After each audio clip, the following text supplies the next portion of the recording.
It was a pleasant summer morning when I saw Kathy, the always intrusive HOA president, standing at her usual spot at the border of my lake cabin property. I had been unloading provisions, baggages of firewood, groceries, and supplies for the season, down to the cabin, a common chore that I had been doing for years.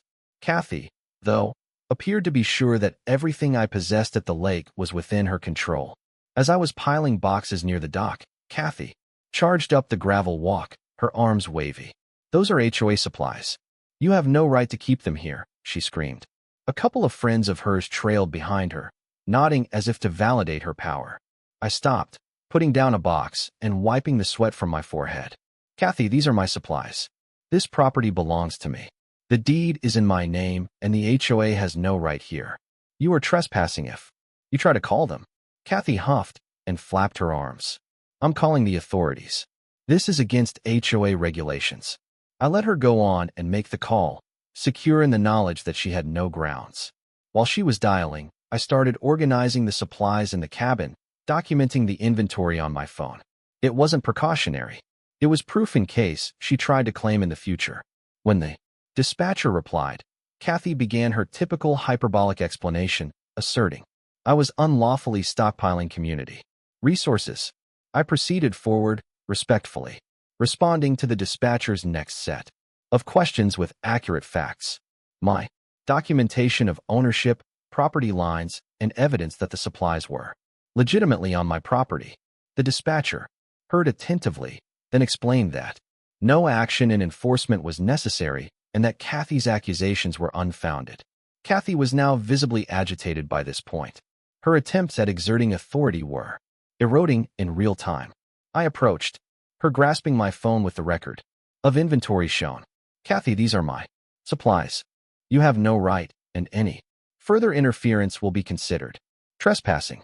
She stuttered, trying to object, but her voice faltered as neighbors, attracted by the disturbance, began to appear. Some politely waved. Others merely stood watching, and one even remarked quietly regarding the multiple overreach of Kathy. Noticing the crowd gathering, Kathy tried again to assert control, declaring the supplies community property and that I had no right to relocate them without her consent. I shook my head.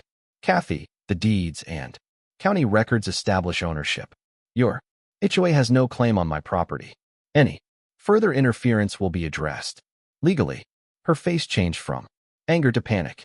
She knew that her autonomy had been completely undermined by clear, irrefutable evidence. The dispatcher's earlier clarification confirmed that the law was with me. Kathy was no longer able to manipulate situation to her advantage. By late afternoon, the supplies were completely unloaded, sorted, and lashed inside the cabin. Kathy had departed, cursing, threats that held no power, and the neighbors broke up, some quietly commending my suave dealing of the situation.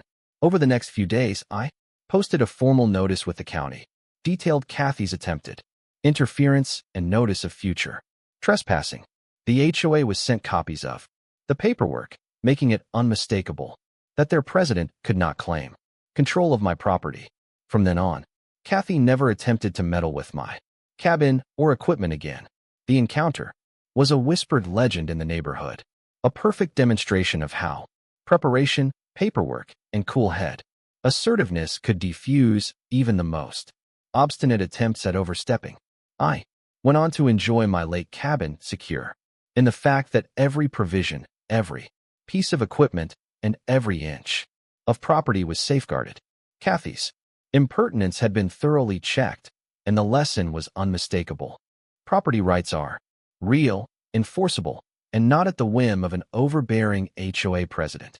The lake cabin continued to be a haven, and every time that I stacked wood or cataloged supplies, I felt a subtle satisfaction that knowledge, preparation, and calm decisiveness had protected both my property and my peace of